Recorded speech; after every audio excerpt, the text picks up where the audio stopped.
Happy Thursday, everyone, and welcome back to more Cozy Horror with me, Dr. Plague. Let's find 5 more stories so that we can hang around the fire and enjoy some good times today. The topic of today's discussion is strange items, and I think I've found some good examples that you'll more than enjoy. Our first story is about a thrift store find that turns out to be a little more than our buyer can handle. It's a little story about the bad luck you might find with a broken mirror. The mirror showed Dominic reflections that weren't his own. The mirror was an oddity, but an oddity that he would come to rely on. The hell is this thing? Dominic had been browsing for things he could sell at his local thrift store, and the mirror had caught his eye. It stood out because this shop didn't usually put trash out with their junk. The mirror was fractured in 7 places, and it looked like someone had punched it in the center and sent spider cracks through the glass. At first he thought it was some kind of joke mirror, because when he looked at it, he saw 7 different reflections, and only 2 of them were his. The 2 that were him were on the top right and the bottom left. The left one showed a much younger Dominic as he shuddered on a metal frame bed in Clarence County Prison. At first, he thought it was just some inmate. Everyone kind of looked the same with a bald head and stripes on. But he would never forget that cell. It had the swastikas carved on the wall behind it, the legend that stated "cops are bastards" below it, and the picture of his then wife that he had stuck up with toothpaste to add some color to the cell. It was him all right, but the one across from it was much more interesting. The top right showed Dominic picking up a painting in the art section, a painting with a price tag on it that read, $2,000 in your pocket. Dominic was no fool. He wanted to make sure this wasn't some kind of weird trick first. He'd grown up in gangs and living rough, and he knew a hustle when he saw one. It was an impressive hustle, to be sure, but it still smelled like a hustle to him. Dominic went to the little section they had for art, and sure enough, there was a weird picture of women sitting on a balcony, their faces seeming to grin and scream all at once. The price tag on the front was not for $2,000, however, and was for a much more reasonable $10. Dominic thought it over, pulling out his phone as he snapped a picture, and looked to see what it was worth. He found a page for some artist named Roland DePriest, and it just so happened that a lot of his paintings were going for big bucks since he'd recently offed himself. A quick look told Dominic that this was indeed a DePriest, and the going price for it was about $2,000 as of this afternoon. He picked up the painting and the mirror, deciding to take both home with him. "What you want that ratty old mirror for?" asked Mr. Drussel, looking at the broken glass without much interest. Clearly, he couldn't see what Dominic saw in it, and that might be for the better. "I like the frame," Dominic lied.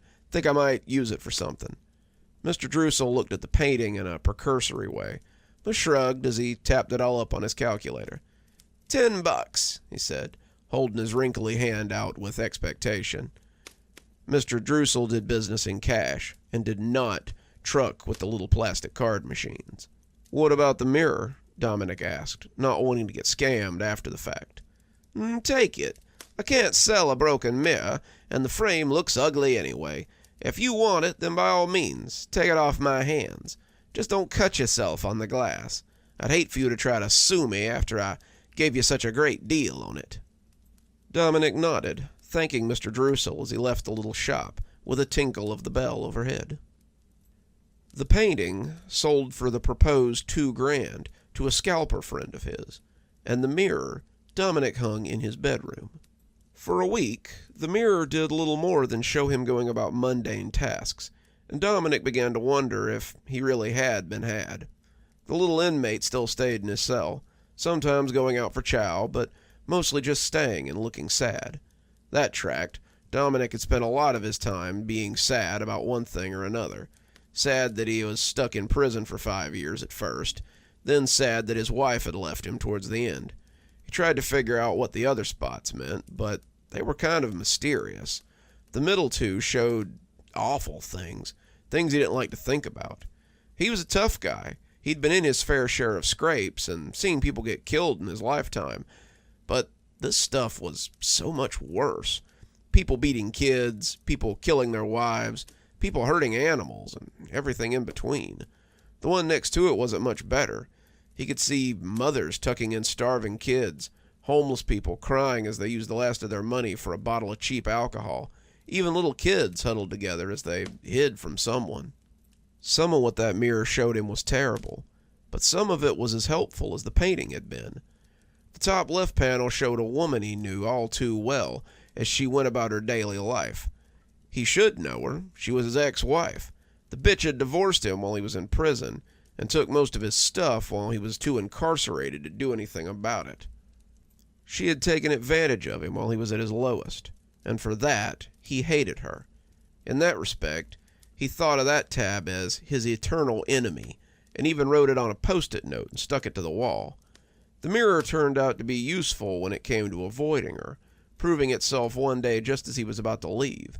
He was going out on a date, his hair freshly cut and his cologne not too heavy, when someone knocked on the door. His date was supposed to meet him at the restaurant, but he thought maybe she'd come to pick him up instead, and came out of the bathroom towards the front of the house. He was walking past the mirror when he suddenly saw his ex standing outside a very familiar door. She did this sort of thing sometimes, especially if she could Facebook stalk enough information to realize he was serious about someone. He hid out, letting her knock for a while longer, but she finally got bored and left. Dominic was only a few minutes late for his date, and used this little peephole often so he could avoid running into his ex.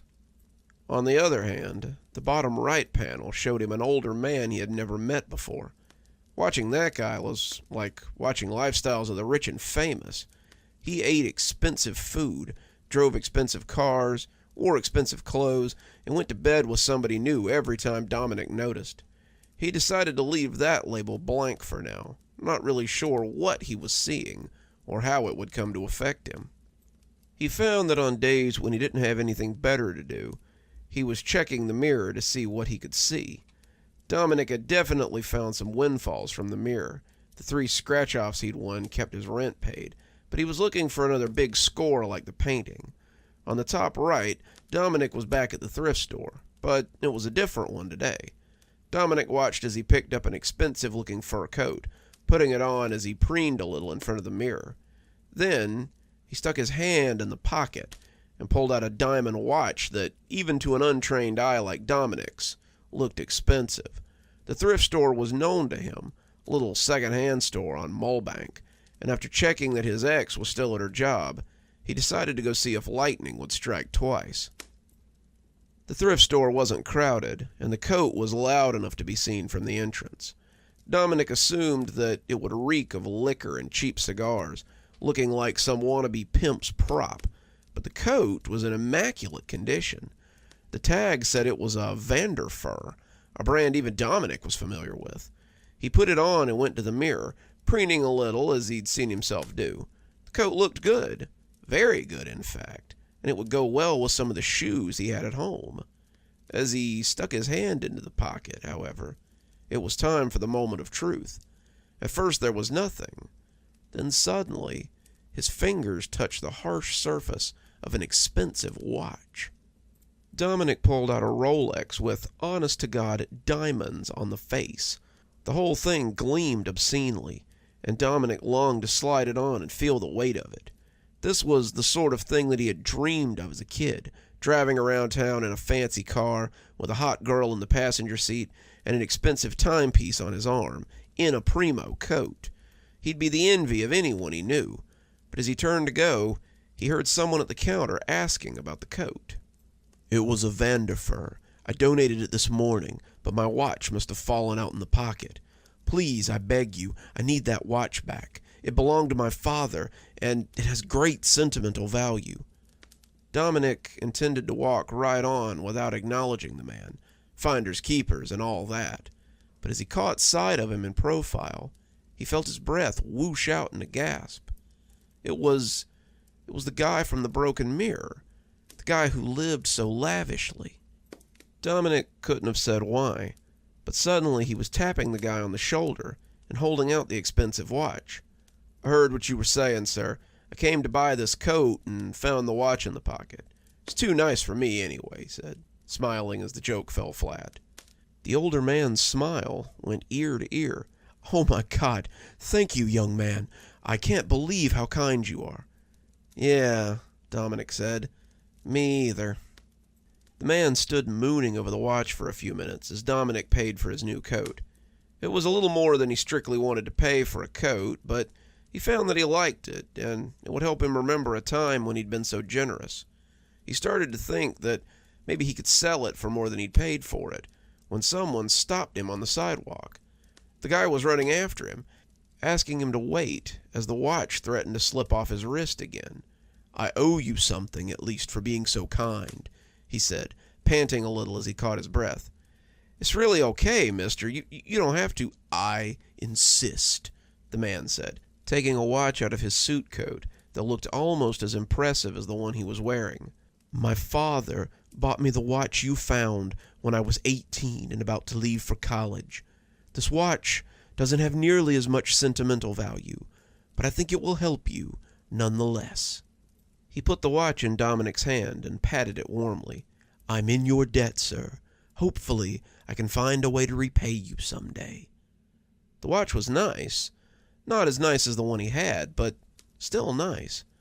Dominic sold it for about $1,300 and used the money to not only float himself for a while, but also buy a much cheaper timepiece that still looked richer than anything he'd ever owned. He too wanted a reminder of that warm feeling he had felt when he'd done something nice for someone else. With the rent on his dingy apartment paid for the next few months, Dominic was spending a lot of time watching the mirror. He had decided that the panel with the rich man might be his greatest friend, if his ex was to be his greatest enemy. The top and bottom corners were his past and future, and he used the former to enhance his own future often. The middle two were still a mystery to him, but he felt like they might make sense in time. The top panel, the one that took up the most space, however, made him a little more uneasy. It was gray, the sky full of cracks as it swam like a puddle when you throw a rock into it. Dominic felt like he knew that sky, but he couldn't place it. He'd never seen a gray sky like that in his life. Except he had. He knew he had. He just didn't know when. He tried to look at that space as little as possible, but it kept drawing his eye, making him want to take the mirror and throw it somewhere where it couldn't make him feel that way anymore. That was usually how he got stuck looking at the middle two panels. Anything to take his mind off that gray sky full of cracks. The mirror kept showing him things and leading him to opportunities, but it wasn't until he saw one of the faces from the middle panel that he thought he knew its true purpose. He would later reflect on what leap of ego had led him to believe that he knew the purpose of such a thing like this. He was at Marcy's buying groceries one day when he saw a familiar face in line, the true nature of the panel seeming to come to him. He'd seen the woman before. Too many mouths to feed and not enough hours in the day to work to feed them. She was standing at the register, her card having been declined, deciding between a gallon of milk and a box of diapers, to diaper the baby or have milk for the other 4. "Here," Dominic said, paying the cashier the remainder from his own wallet. He had no idea why he had been so moved to help, but it made him feel good to do so. The woman thanked him profusely, almost to an embarrassing degree, but Dominic told her not to worry about it. She could pay him back if she felt strongly about it, and here was a little more to get her through the week if she needed it. The woman cried as she tried to refuse him, but the money went into her purse regardless, and Dominic smiled as he watched her go. After that, he began to use his money to help others more often. The mirror helped him invest his windfalls, helped him change his life for the better, and as he grew, so did his altruism. Suddenly he was no longer giving money to single mothers or tipping bills into homeless people's cups, but he was helping the city open shelters, providing programs with startup capital so they could offer meals to people in need, and changing the poverty-stricken neighborhood he lived in for the better. That was how he reconnected with the man from the thrift store, and it was a meeting that would change his life forever. The mirror had shown him that today he would meet someone who would change his life, but he had never expected it to be the man who had begun his charity. As he gave the keynote speech, he could see an ocean of faces that had once looked hopelessly out of the mirror at him. He had given them the hope that they now saw, and the feeling made him tingle. He had always wanted to be someone who could help others, even as he struggled to help himself. He had never realized it. He had something worthwhile to give now, and he was on top of the world. As he ladled punch into a plastic cup, he heard a voice that he hadn't thought of in 4 years. "Looks like you've come a long way since the thrift store. I almost didn't recognize you until you started to speak up there." Dominic turned, and there was the man who had given him the watch. He extended a hand. "We've never been formally introduced. I'm David Rothschild, philanthropist and tech mogul." "Dominic Fraser, it's nice to see you again." And it was nice. The two of them talked for the rest of the afternoon, and when they parted ways at sunset, they were already working out plans for a venture together. Dominic had given him some stock advice, something the mirror had showed him the day before, and the two parted with promises that they'd get together again very soon. Dominic returned to his apartment, the same dingy one-bedroom he'd lived in for years, wanting to see what the future had in store now that he'd found a man like David to partner with. Instead of grand business ventures and philanthropic outreach, however, he was greeted with himself stabbing his new friend to death. Dominic stared at the mirror for a moment, unsure of what he was seeing. This couldn't be his future. Why would he do such a thing? He had a lot of respect for David and couldn't imagine why he would want to hurt him. It had to be a fluke, a trick of the light. But every time he came back to the mirror, it showed him the same thing. His knife, red with David's blood, and David lying on the floor of his tiny apartment.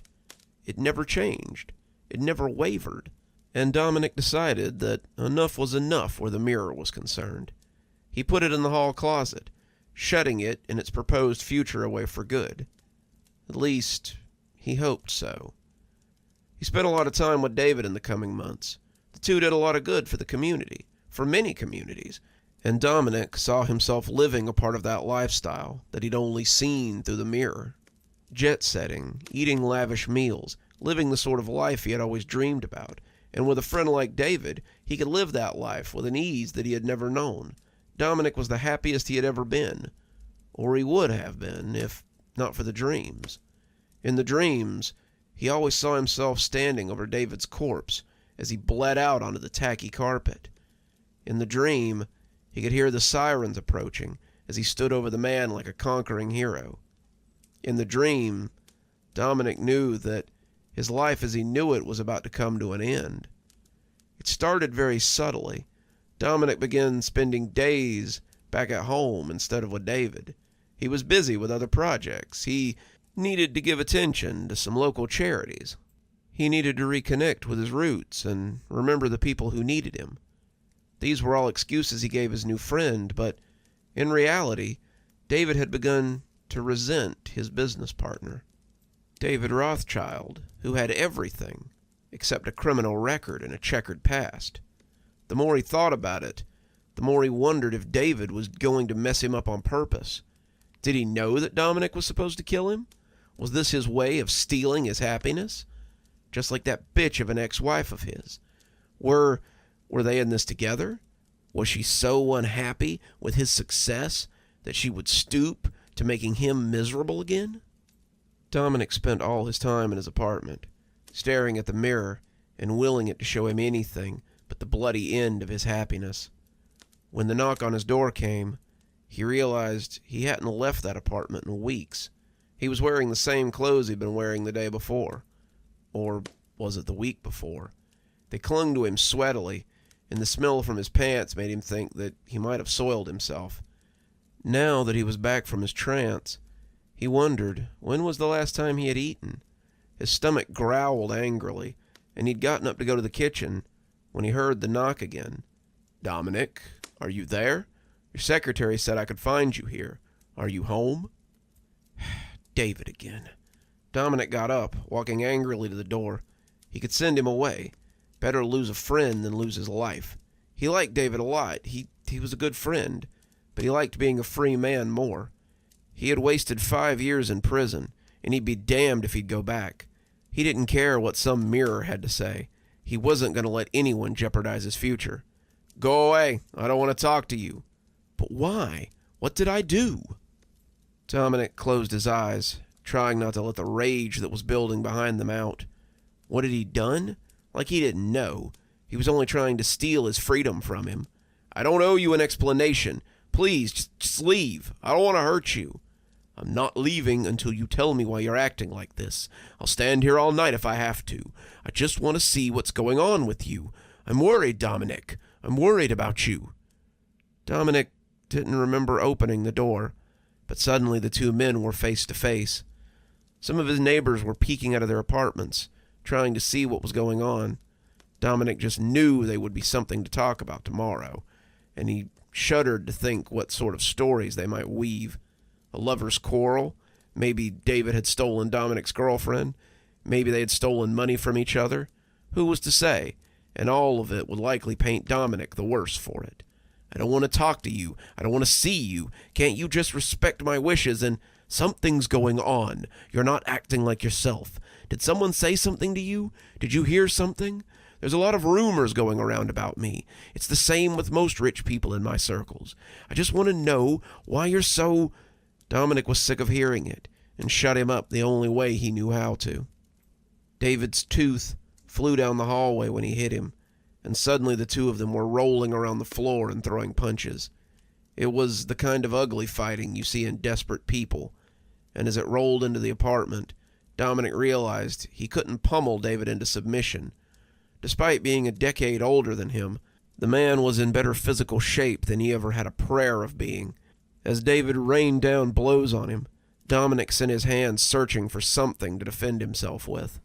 The knife was something he had lost years ago, a steak knife that had tumbled from his plate and rolled under the couch forever. But when his fingers locked onto it, he knew what to do. Before he knew what was happening, he was standing over David, the other having been stabbed more than a dozen times.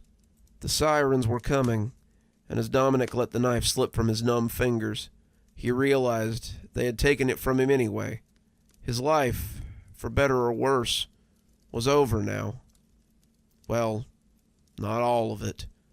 There was still a little more left. The trial had been short.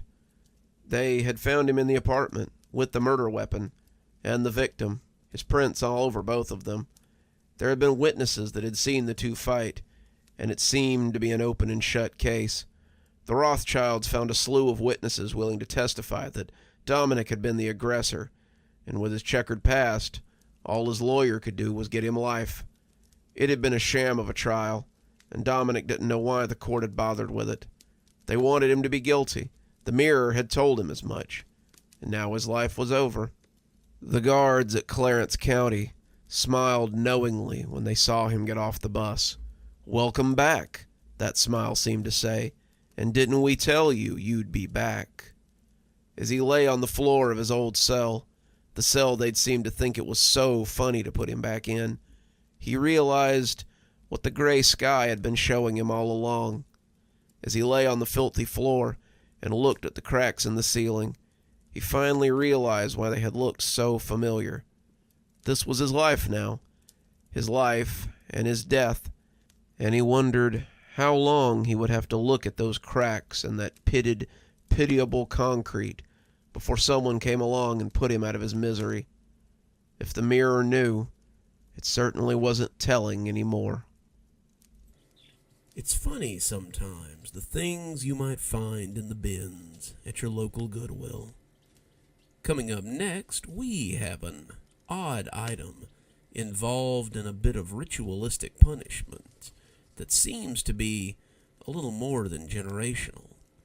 Let me tell you a story about the bean jar. Dad was always kind of a weird guy. Weird and strict. I always thought it was just because he was a single parent, but even that seemed to only barely cover his odd behavior. He expected the best of me, expected my chores to be done, expected the rules to be followed, and if I didn't, there was only one punishment that would do. Dad never hit me with a belt. He never spanked me with his hand. He never took my stuff or put me in time out. No, Dad had a different sort of punishment he used. He didn't introduce the jar until I was 6, and it was revealed with a lot of serious contemplation. I remember coming home from my first day of kindergarten and finding Dad sitting in the living room, the jar on the little end table where the magazines and the rickrack usually stood. The jar may have begun life as a pickle jar. It always smelled a little briny, and inside were beans. They were spotted pinto beans, the kind I had used on art projects and crafts since before I could remember, and I noticed that they had been filled up to the brim. All in all, there were probably about 3 bags of beans in there, and a piece of Scotch tape declared it to be my jar. "Take a seat. We need to have a serious talk," he said, and I ended up just sitting on the floor of our living room and looking up at him. He looked very serious, more serious than I'd ever seen him before, and that scared me a bit. Up until now, Dad had always been this goofy guy who played pirates and astronauts and Mario Kart with me. But now he looked like a judge, ready to sentence me to death if I didn't have a pretty good defense for my crimes. "You're 6 now, long past knowing right from wrong. In this family, it's customary to use the bean jar to punish children. Do you see this jar?" He asked it like there was any way I could miss it. I nodded and he smiled, seeming pleased. "The bean jar symbolizes you. It's everything you are and everything you might be. So from now on, when you're bad or insolent or you disobey my orders, I will not yell at you or send you to your room. I won't do anything but take a bean from the bean jar."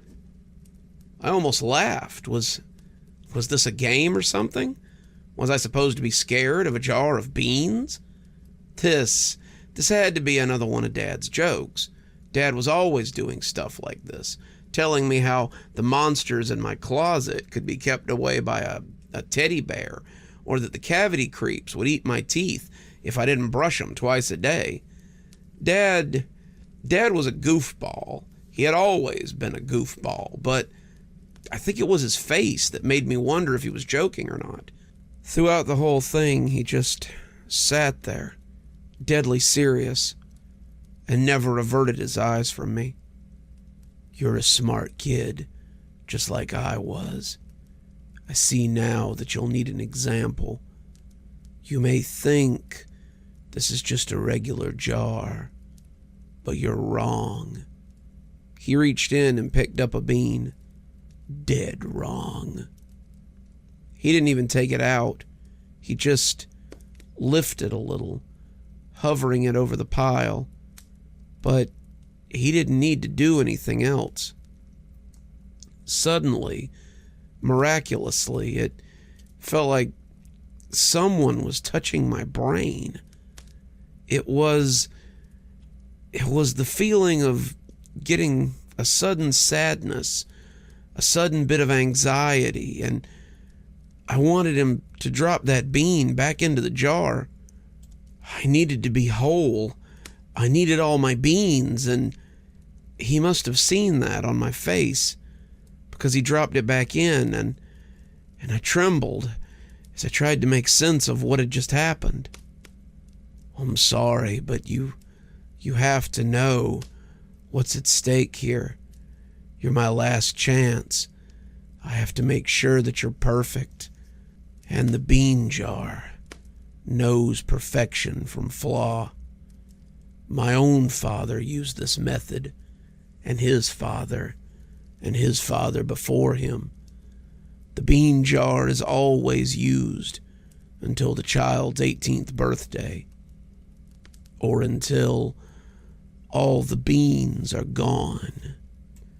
I was panting when I asked him what would happen if all the beans were gone. He looked at me without mirth, without any sign of a joke or a goof. You don't want to know. That was how it started with the bean jar. Dad didn't suddenly turn into an ogre or become a villain overnight.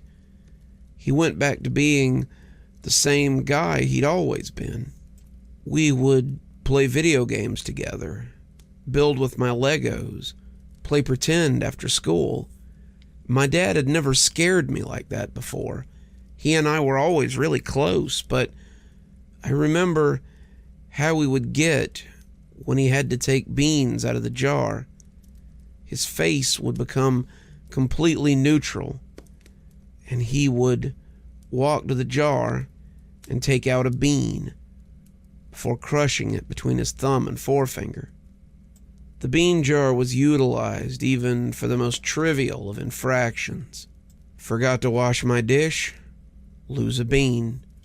Forgot to put my clothes away? Lose a bean.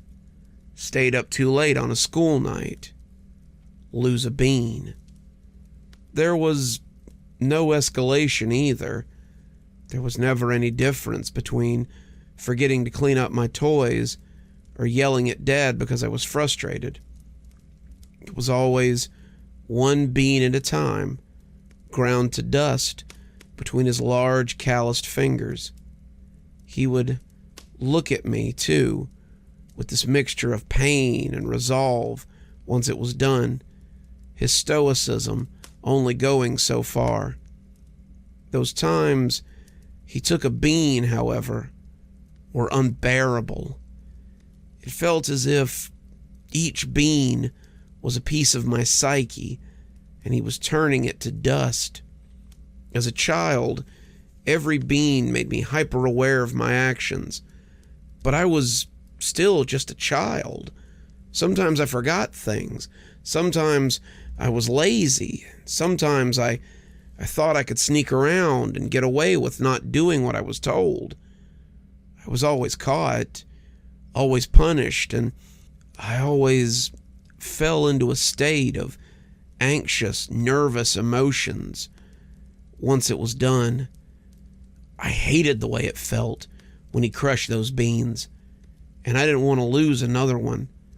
I didn't want to lose them so badly that I trained myself to perform the tasks expected of me without fail.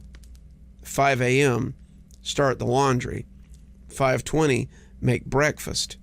5:30, wash my dishes. 5:40, dress. 6 o'clock, clean up my room. 6:30, backpack on, fully dressed, waiting by the door to leave. 3:10, get home, do my homework. 4:30, clean the house. 5, start dinner. 6, eat dinner when my father got home. 9 o'clock, brush teeth, take shower. 9:30, bedtime. Every day, without fail, these things were done, or I would be one bean the shorter. This manifested itself into a kind of mania in me. Not only did I have to get all my chores done, but I needed to get good grades too. After a while, good wasn't good enough. What if Dad decided that C's and B's weren't good enough? I strove for all A's, and Dad seemed happy with my efforts. To the other kids, however, I was a weirdo. I didn't really have any friends. Dad was my only friend, but it was a strange kind of friendship, like living with someone who has schizophrenia and could change at the slightest inclination. I didn't have any real friends, not till high school, when I met Cass. Cassandra Bigley was not what you would consider a model student. Her parents had high expectations for her, but she was middling at best. She came to me because I was the smartest kid in school, at least according to the other kids, and she begged me to help her. I helped her, I tutored her, showed her the way, and soon her grades improved. That was how we became friends, how she was the first one to find out about the bean jar. So, what? He just takes out a bean and crushes it? Yes, I said, not sounding at all mystified about the process.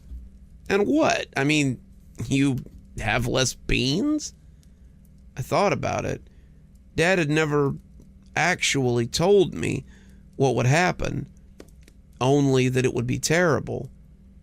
When he takes out all the beans, then something awful will happen. Like what? No dessert for a month?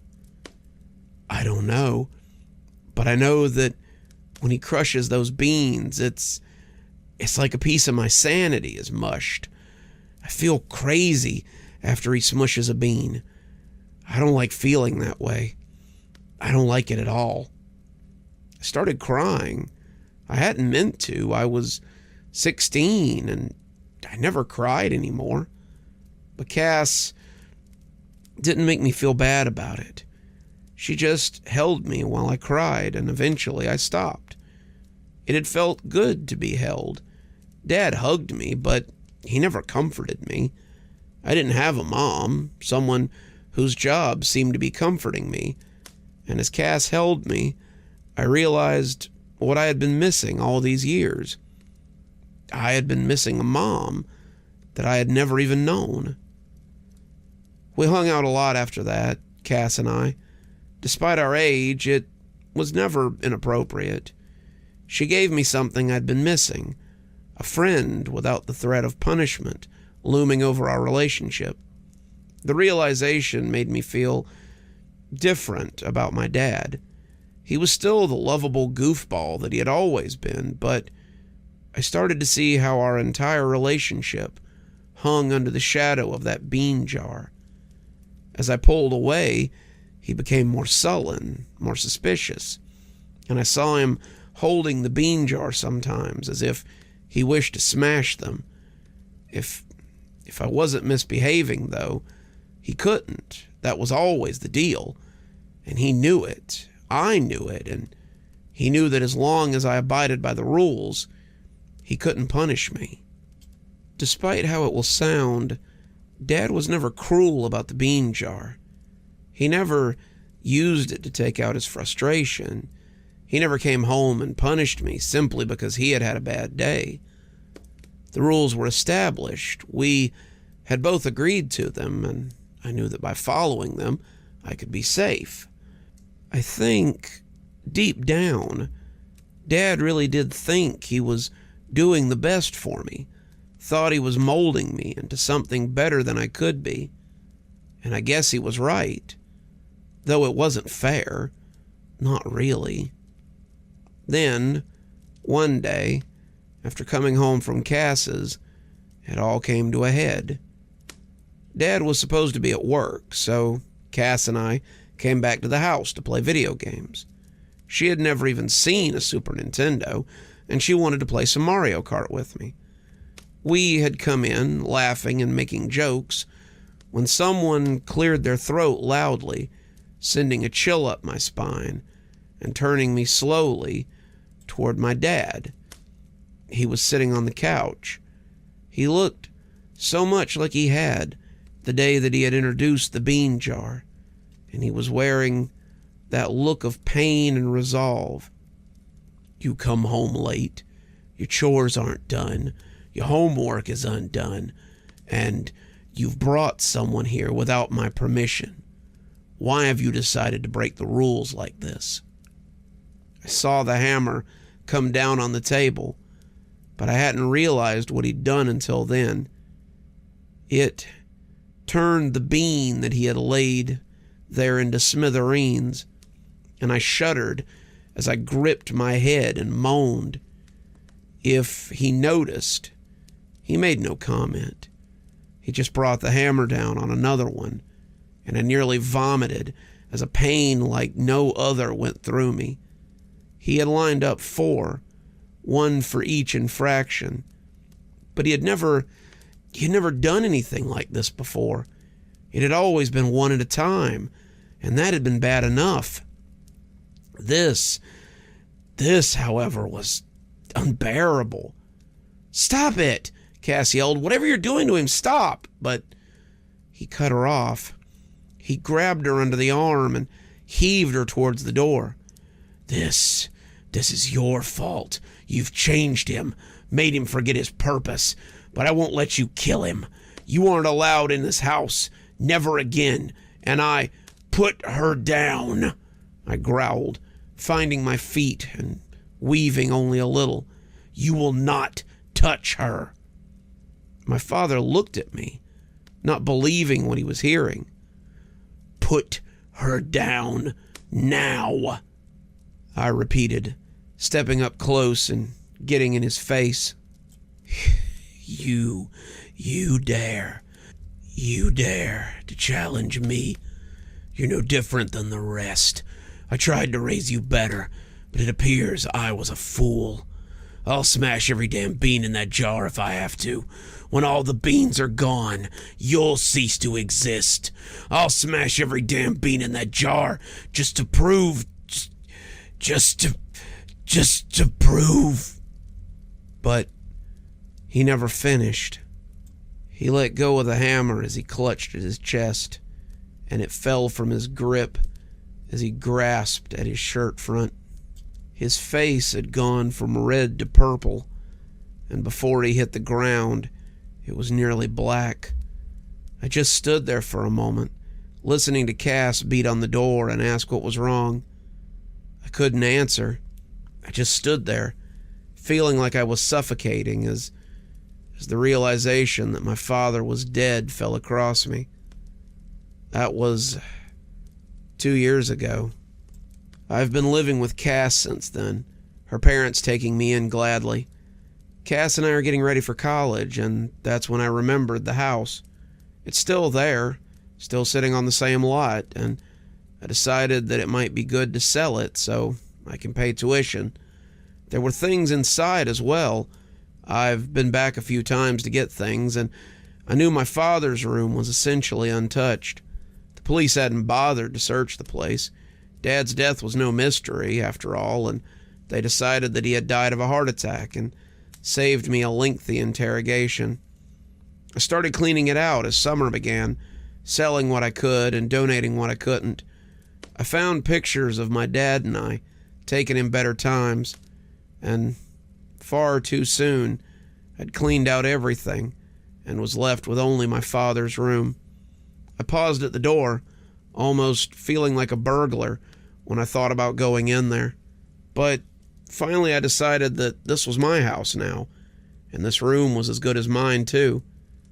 The room was Spartan, a bed and a dresser and a closet, but it was what I found inside that took me by surprise. 5 jars, each of them bearing a different name. Jacob, Mark, Sylvester, Katie, and James. They were empty, the lids gone, and the taped-on names made them look exactly like mine.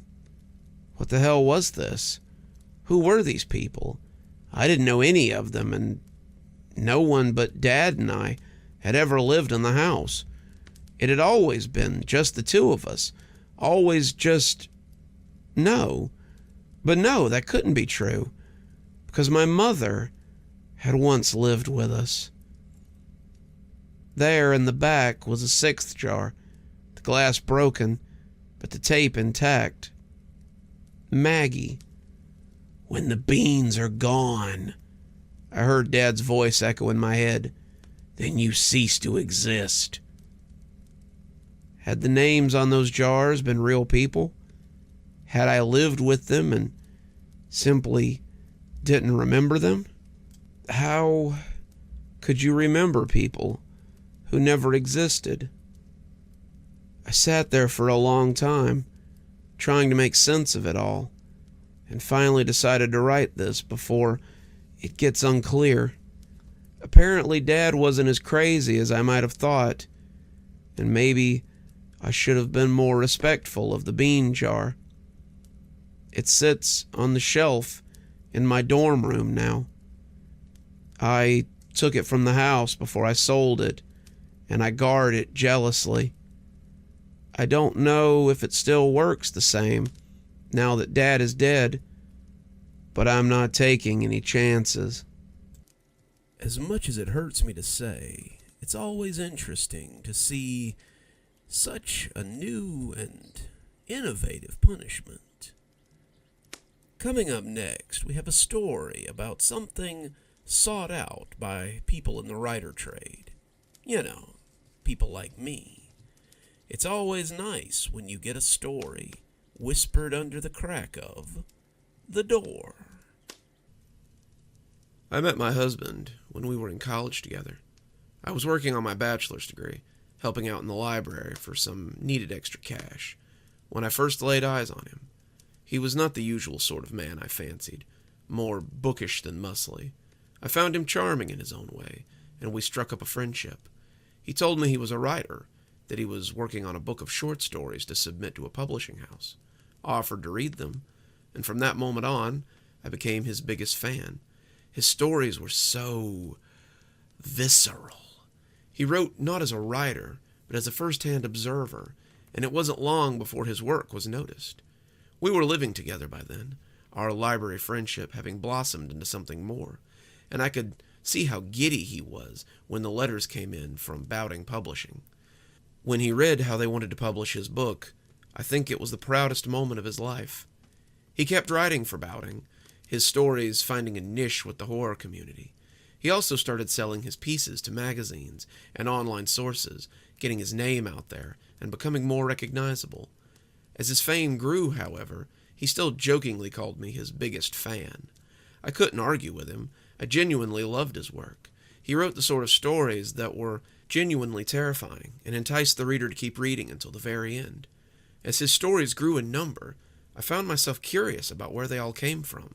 My husband, we'll call him Michael, was a mild-mannered fellow who had never really experienced anything horrifying in his life. He described his childhood as benign, no broken bones or funny uncles.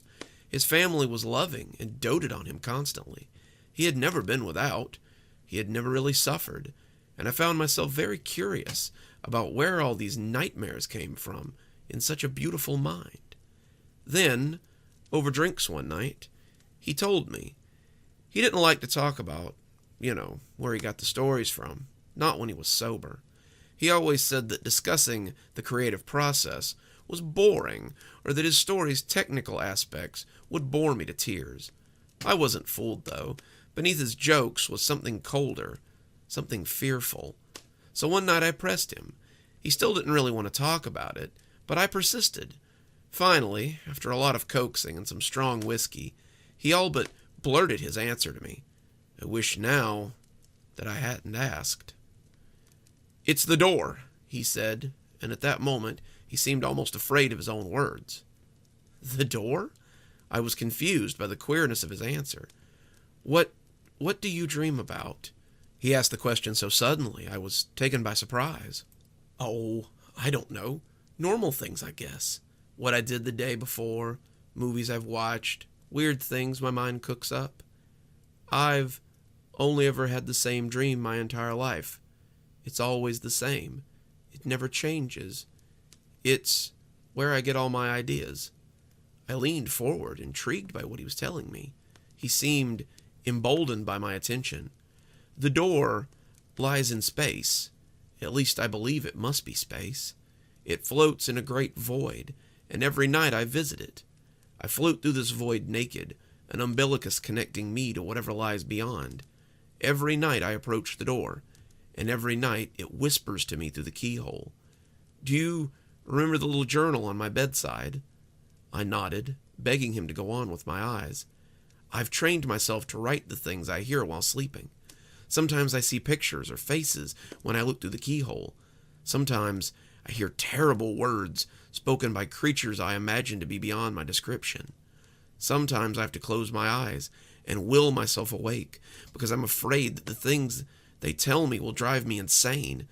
When I wake up, I read what I've written down, which becomes my stories. I was shocked. So all your stories come from this big door in space? He smiled at me. It sounds silly when you say it like that, but yes, everything I've ever written was spoken to me by something on the other side of that door. I didn't think anything of it the next day. We had been drunk, and he had just spouted off something to make me shut up. I was sure of it. I became more aware of his journal, though. Sometimes at night he would wake me up with the scratch of his pen on the page. I didn't like to look at him when he was writing it. It was like something otherworldly had taken his strings and was using him without his permission. Watching him write in that fugue state made me feel uncomfortable, and I took measures not to be awake while it was going on. I didn't think anything else of this, not until about 3 months ago. That was when he started having the nightmares. His work had always been creepy, always terrifying, but now it took on an alarming quality. He began talking about creatures that lived beyond the door. These creatures sounded more than a little Lovecraftian, and he was assured that their presence on Earth was an affront to the natural order. They came and went, their arrivals marked by some with great portents, and their battles had shaped history. The stories weren't the only thing that changed, though. He began to sleep poorly. His sleep had always been placid, peaceful, but now he thrashed and mumbled in his sleep. He whimpered in the night about the pale lady or the green man and the riotous red that surged like blood. The words he wrote in his journal were unreadable, a foreign language, but he sat and scribbled them, transcribed them every morning like a dutiful follower of some religion. He began to change. His eyes bore huge bags. He was jumpy and unsure of himself, and more than once I caught him catnapping fitfully during the day. His writing, however, was more in demand than ever. The magazines he wrote for wanted more stories about these strange old ones. His editor wanted to publish a compilation of them at once. He had no lack of material for the book, but I began to get worried about his health as he proceeded. We had been married for 2 years then, just starting to make a life together, and I was afraid that his candle would burn out before mine. I asked him one night to stop writing the stories. He was at his computer, typing away dutifully, when I made the request. He turned his head to look at me, haunted eyes boring into mine, and laughed for the first time in weeks. It wasn't his laugh, though. The laughter was jagged and full of despair, humor shared only by the damned. He laughed like a madman. I can't. If I stop writing, they won't like it. Who? I asked in confusion. The ones behind the door. They've marked me as their chronicler. I can't stop until the job is done. These things are killing you. Can't you see that, Michael? He slumped over his keyboard, resting his head against it, making a line of letters as he did so. Don't you think I would if I could? If I could stop, I would give so much to stop.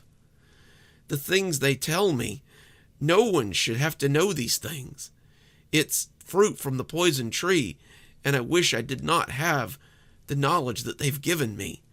Then stop, I said suddenly. Just stop writing. Tell them you refuse to write their story. He looked horrified. Refuse them? I've never refused a story before. What if it stops the door from working? I turned him in his chair and pulled him to me. The door is in your mind, love.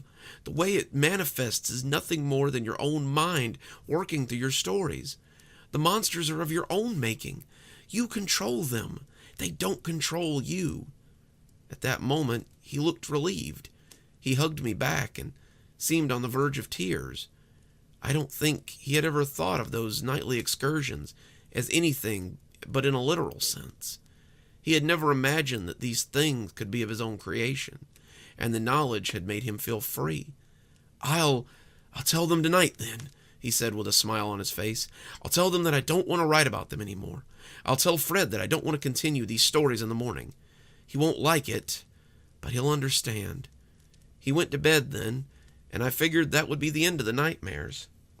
I was wrong. He woke me in the middle of the night screaming. The back of his hand hit me in the face, and I rolled awake to the sound of him screaming. He was thrashing around, clutching his stomach and kicking his legs frantically. I tried to wake him. I know everything says not to do that, but I wanted him to wake up. I slapped his face. I threw water on him. I screamed his name, but nothing worked. Someone banged on the door, but I ignored them. I tried in every way I could to help my husband. Finally, he helped himself.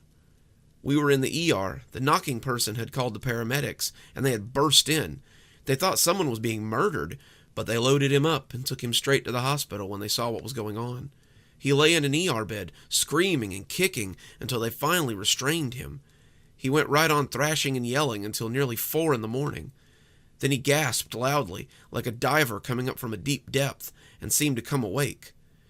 "They cut my umbilicus," he said in a tone of the most profound sorrow. They moved him upstairs later that day. The doctor who talked to him was afraid that he might hurt himself, and I was a little worried too. For the next 2 days, he sat strapped to a hospital bed, fighting sleep. He couldn't sleep, he told me, because he would have no way back without his umbilicus. I would be lost forever, and my consciousness would float forever in that void. He told me how he had told the thing behind the door that he would no longer write its story. I had assured him that it was all in his head, that it was a product of his imagination. When it had burst through the door and screamed, he knew it was all too real. He had run then, fled across the void, but the creature had wings and it had chased him. It defies description. Its legs were equine, its head like living rock. Its body was made of stars. I don't know, dear. Its mouth was full of fiery teeth, and when it lunged at me, I could do nothing but flee. As he had run, the thing had slashed at him. The clawed hand had torn at his umbilicus. Michael said a pain like a rending scythe had torn through his belly, and as he writhed, he could see the fiery teeth sever the root from him. He had caught the end then, using the last of his strength to grab the trailing end, and pulled himself out of the dark place, a little at a time. He was afraid after that, afraid to go back, afraid of what might be waiting there for him. He fought sleep for the next 3 days. He would nod and awaken, but it seemed harder for him to come back every time. He begged his doctor for caffeine pills, for coffee, for anything to keep him awake, but the doctors thought sleep would be the best drug for him. They fiddled with the idea of sedating him, but I forbade it. When they threatened to get the police involved, thinking I was somehow responsible for this, I threatened to call a lawyer. Finally, we reached a shaky standoff. It was moot after day 3. I lost the fight first, drifting off as I sat by his bedside. When I awoke, he was gone. He's in the ICU now. His coma is deep, and the doctors are afraid he might have suffered a stroke. They don't know about his nightly travels. Wouldn't believe me if I told them. But I know what's been happening to him. He's adrift in the void now, maybe already dead at the hands of this elder thing, and there's nothing I can do to get him back. But maybe there is something you all can do. My husband could not be the only one traveling to this place. Some of you must have heard the whispers through the door as well. If you see this door, and if you find my husband, please bring him back. I don't know how you would, but please try. And if the creatures on the other side of the door talk to you about things from the other side, please do yourself a favor and listen to them. Don't ever stop listening to them. I wish I had never told him to stop listening. The price you pay for ignoring them might be your life. The price might even be steeper than that. Makes me want to go take a nap right now. See if I couldn't find a door of my own. This next story is a truly inspired little tale about the problems you sometimes encounter in the most mundane places. An eye exam should be something that you look forward to, maybe even that you mark on your calendar, but not if you have to go stand before the eye.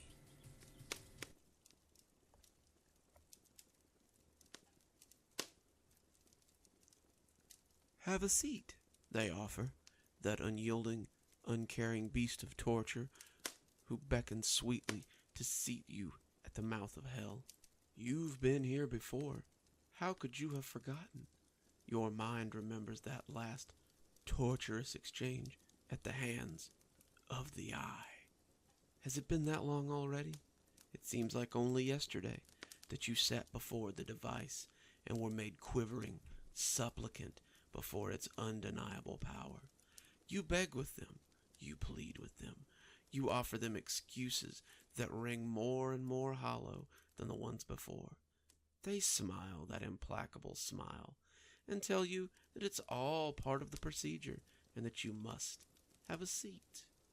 Then you're down at eye level with a device of unimaginable horror. You stare unblinking into the eye of some dark, elder god that loves you not. The device, the torturous abomination of man, stares back at you with its soulless eye full of nothing but dark knowledge and your pain. As you sit staring into it, you find your hatred of it lost amidst the dark miasma of nothingness within it, its implacable gaze fixed upon you, and then the waiting begins. The waiting. The waiting is the worst. As the cruel operator of pain takes their place, you stare into the eye and wonder when the blow will come. The eye of this great terror hangs before you, staring, staring, staring. You know in your heart that it is just as unmovable as the one who wakes it. They think they understand it, understand the power it represents. But could either of you truly understand this thing?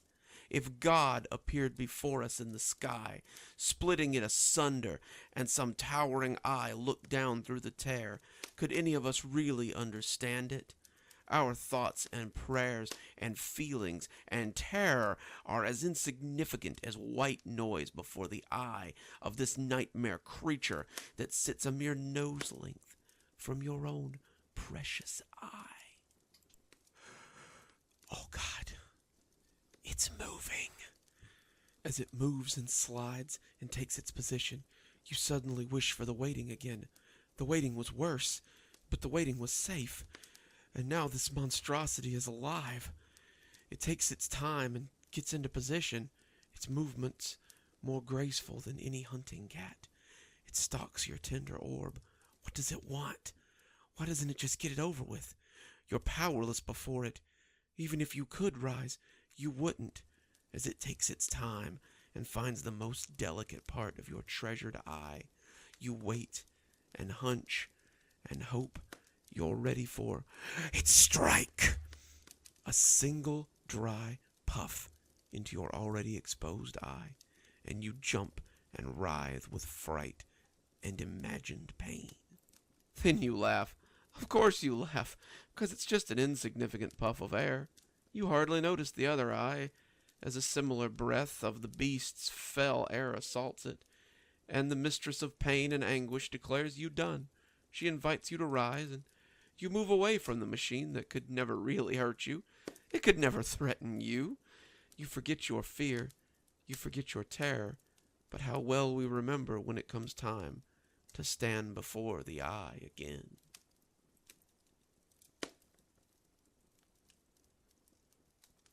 Good evening, my little creeperonies. It's me, Dr. Plague. Thank you so much for joining me this evening. If you like that story, it's in my book, Internet Nightmares, my first book, which you can pick up on Amazon if you'd like. I have another book coming out at the end of the month. It's called Dark Journeys, if you'd like to pick that up as well and add it to your collection. I'd be glad for your patronage. Speaking of patronage, we have a Patreon linked below if you'd like to come and be one of my first backers. And we hope to see you next time. Dr. Plague, signing off. Have a good evening, everyone. One more story for you. And I say it often, but I think we've got a real winner coming up in the last position. It's about a comic book that's a little too heavily sought for the collector in today's story. So let's learn a little more about issue 237.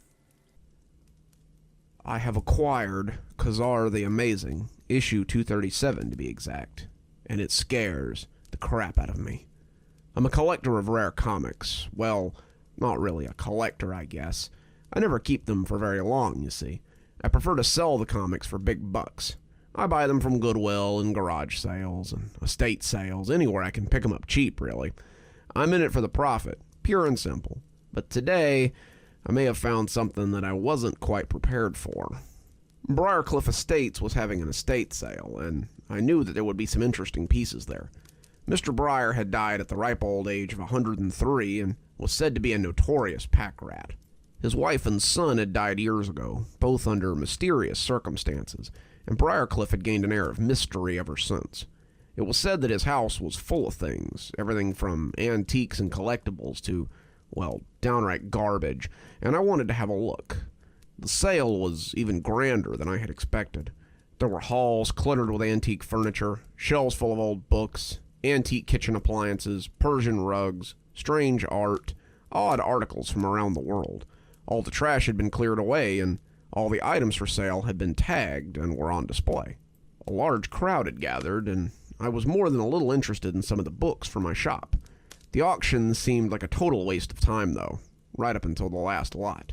The antique furniture went first, then the old cars from the garage, then the rugs and the appliances, and the strange antiquities. Some of them were pretty grisly. Apparently, Mr. Briar had been a world traveler in his youth.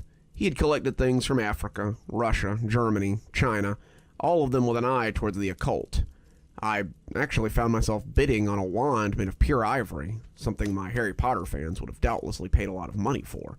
But a stuffy old man in the front row shelled out about $100,000 for it, and I sat down and shut up after that.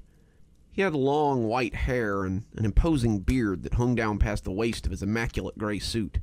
He was a jarring comparison to the toad-faced man with the all-black oiled hair on his head that sat on the far side of the hall. They seemed to know each other, know and hate each other. They had several hard looks for each other as they held their complicated bidding war, and their battles bled over into the books as well. They snapped up most of the books, old moldering things with hard-to-pronounce names, and my bids were mostly shouted over as the two dueled for the remaining tomes. Most everyone else had gone, seeing that these two meant to have the lot. So, when the last lot came up, and turned out to be a box of comics, I immediately threw out a bid of $25.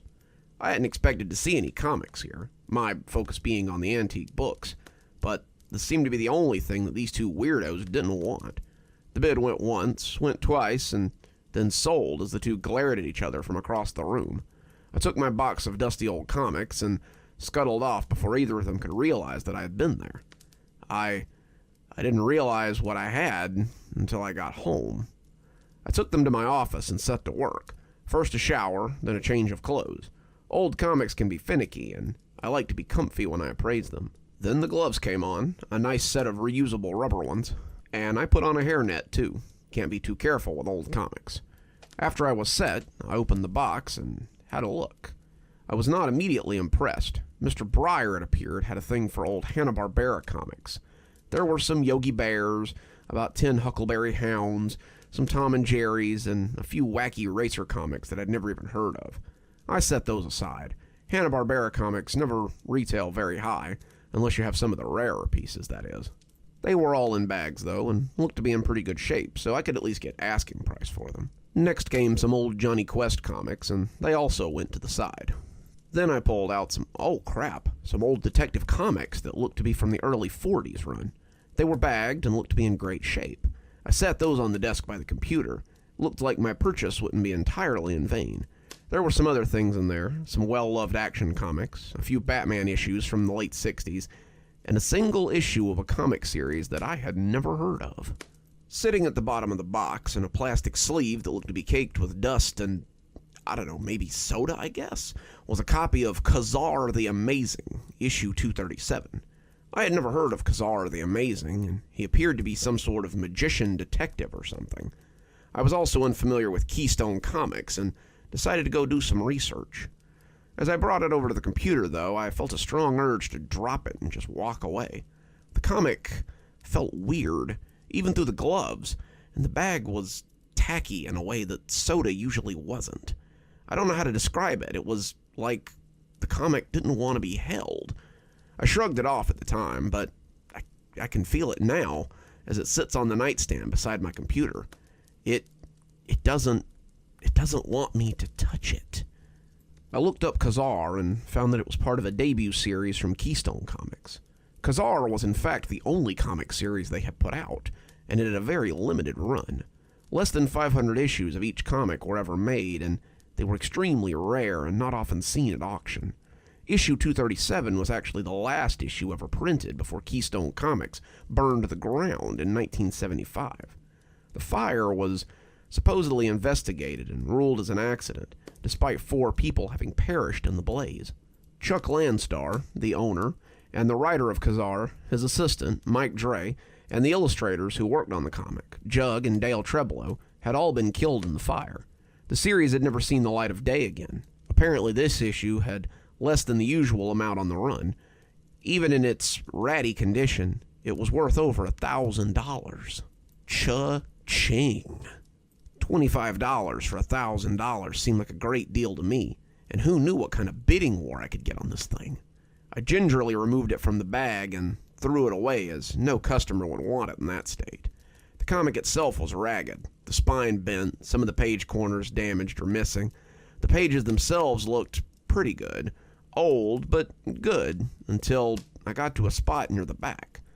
Towards the end, Khazar appears to be casting some sort of spell to summon an ancient deity. He stood in the middle of the circle, laid with etchings and stone runes, and I could see quite a few bodies laying around as well. Some of them seemed intricate and embellished enough to make me think they might be the main characters he'd sacrificed. But I knew nothing of the series, so I could only speculate. There was a dark-haired woman in a slinky dress that barely contained her assets, a blonde guy with a loincloth and a skull helmet, a young boy in a red cloak, and another less buxom redhead that seemed to have died holding hands with the kid. They were all laid out in a circle, and their deaths seemed to have been unkind. Khazar was kneeling, resplendent in his yellow and green robes, as he made his request before the towering form on the horned helm. Its eyes were coals beneath the visor, and its green armor was stained with ancient blood. It sat atop a bone-white horse, steam curling from its nostrils, as it brandished a sword at Khazar that looked big enough to cut him in half. Khazar was making his request, but the words had been smudged. The figure on the horse didn't sit right with me. Even through the page, I could feel his regard. It was like he was looking at me, judging me, weighing my worth. I closed the comic. No sense getting spooked by some old comic, I told myself with a laugh. I took some pictures next, showing the damage, and put it into a new protective bag. I uploaded the pictures to Comic Squire, the service I use to sell comics, and sat back to wait. I pulled some of the other comics I had piled up towards me and started looking them over so I could post them as well. One of the detective comics was worth about $40. That was cool.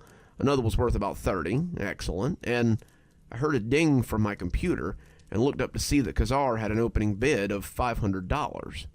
I typed a message to the buyer, someone named Nilrim, informing him that I was firm on $800, and went back to the other comics. 2 of the detectives were so much hamster cage liner, but I saved them aside so I could put them with the bulk lot.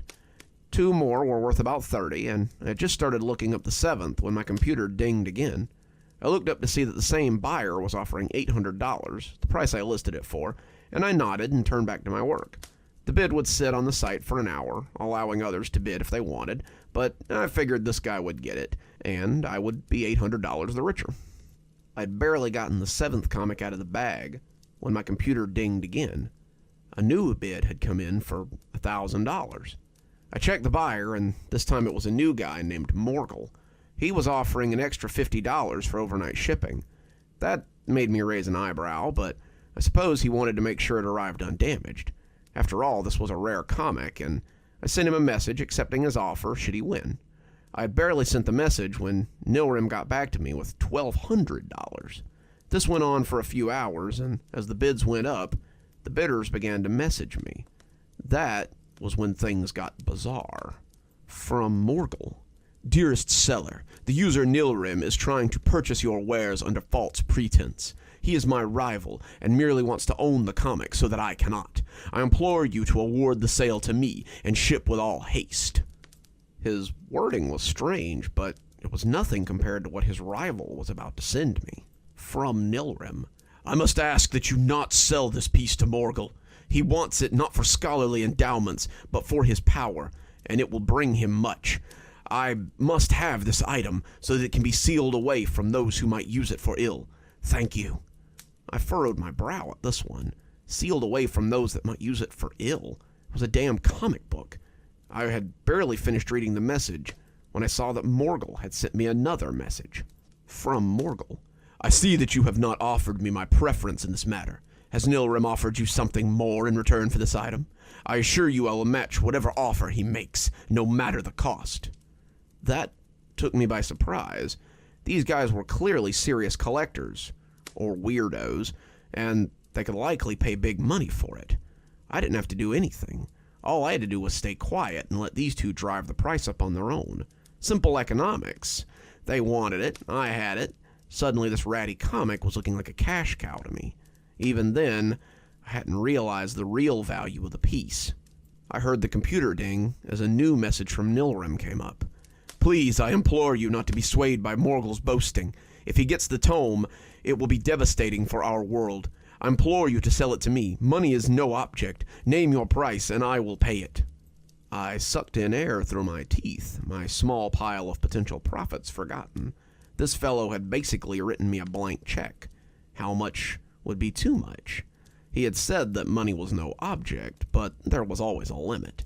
I looked back at the sale and realized that Nilrim had just placed a bid for $50,000.